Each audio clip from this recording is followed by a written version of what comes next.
নমস্কাৰ, আজি মই বনাম এয়া কেঁচা কঁঠালৰ চব্জি। এয়া মই কঁঠালৰ পৰা উলিয়াই লৈছোঁ কৌবোৰ। এইদৰে মই গুটিটো গুচাই ল'ম। গুচাই মই এয়া এটা কৌহৰ মই দুপিচ কৰি আপোনালোকক মই দেখাই আছোঁ। এইখিনি মই বাকলিবোৰ গুচাই আগতে ল'লোঁ। এতিয়া মই গুটিখিনি উলিয়াই পিচকৈ এইদৰে কাটি ল'লোঁ। ইয়াতে দি দিম মই দৈ 2 চামুচ দি দিছোঁ। 2 চামুচ দৈ দিছোঁ। হালধি 1/2 চামুচ দি দিছোঁ। আদা নহৰু 1/2 চামুচ দি দিছোঁ। 1 চামুচ পিঁয়াজৰ পেষ্ট দি দিছোঁ। এয়া নিমখ সোৱাদ অনুযায়ী দি দিব। 1/2 চামুচ ধনিয়াৰ গুড়ি দি দিছোঁ। গৰম মছলা 1/2 চামুচ দি দিছোঁ। এয়া ৰেড চিলি 1/2 চামুচ দি দিছোঁ। এইখিনি মই ভালদৰে সানি ল'ম।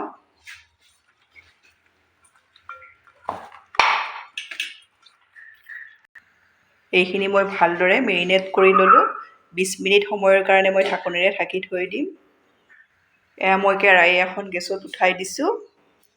ইয়াতে দি দিম মই তেল মই 2 চামুচ দি দিছোঁ।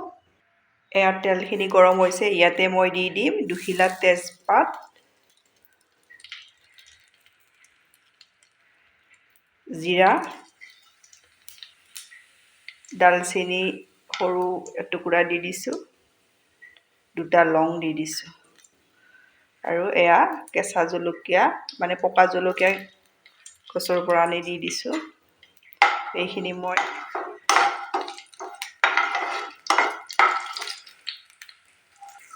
এতিয়া ইয়াতে দি দিম পিঁয়াজ মিক্সিত পিচি থৈ দিয়া। এয়া 2 চামুচ দি দিছোঁ। পিঁয়াজখিনি মই ভালদৰে ভাজি ল'ম।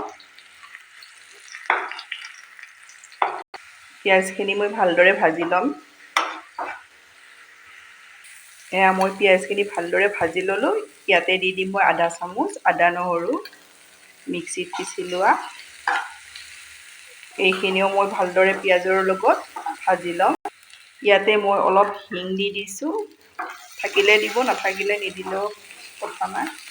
এতিয়া মই ইয়াতে দি দিম ধনিয়াৰ গুড়ি 1/2 চামুচ দি দিছোঁ। জিৰাৰ গুড়ি 1/2 চামুচ দি দিছোঁ। হালধি মই অলপ দি দিছোঁ, 1/2 চামুচৰ কম দিছোঁ মই আগতে দিয়াৰ কাৰণে। গৰম মছলা 1/2 চামুচ দি দিছোঁ। ৰেড চিলি 1/2 চামুচ মই ইয়াতে দি দিছোঁ। এইখিনি মই ভালদৰে আৰু 1 মিনিট সময় ভালদৰে ভাজি ল'ম। এইখিনি মই ভালদৰে ভাজি ল'লোঁ। ইয়াতে দি দিম মই অলপ পানী 3 চামুচৰ জোখত দি দিছোঁ।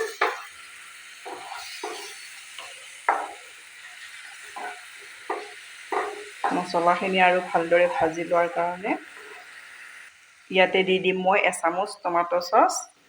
আপোনালোকে চচ নাথাকিলে বিলাহী দিলেও হ'ব। 1 চামুচ মই দি দিম এয়া চয়া চচ। এইখিনি মই আৰু ভালদৰে অলপ সময় ভাজি ল'ম।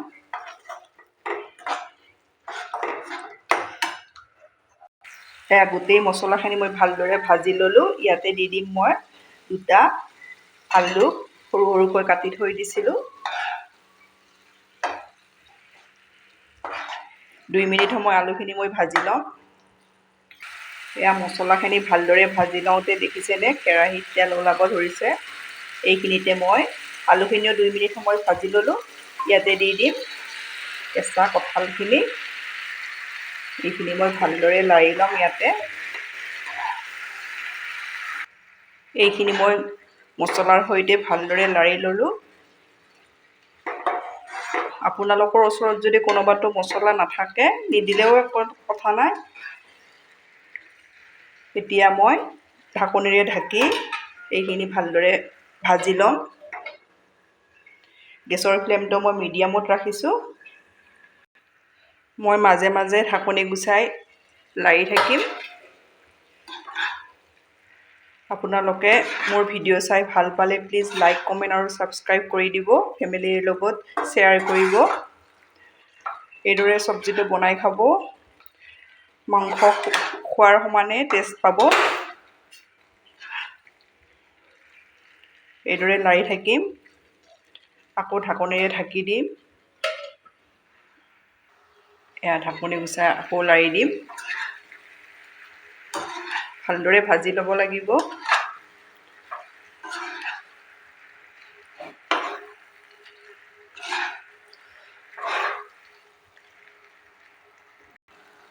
এইখিনি মোৰ ভালদৰে ভাজি লোৱা হৈ গ'ল। মই আপোনালোকক এপিচ আলু দেখাই আছোঁ।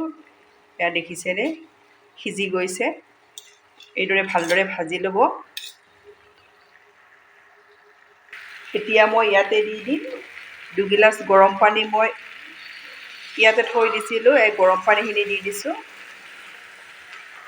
আৰু মই 10 মিনিট সময় ভালদৰে চব্জিটো উতলাই ল'ম। ঢাকনি গুচাই মোৰ এইখিনি প্ৰায় হৈ গৈছে। ইয়াতে মই দি দিম কচুৰি মেথি অলপ দি আৰু 2 মিনিট সময় মই ভালদৰে উতলাই ল'ম। এয়া মোৰ কঁঠালৰ তৰকাৰী ৰেডি হৈ গ'ল।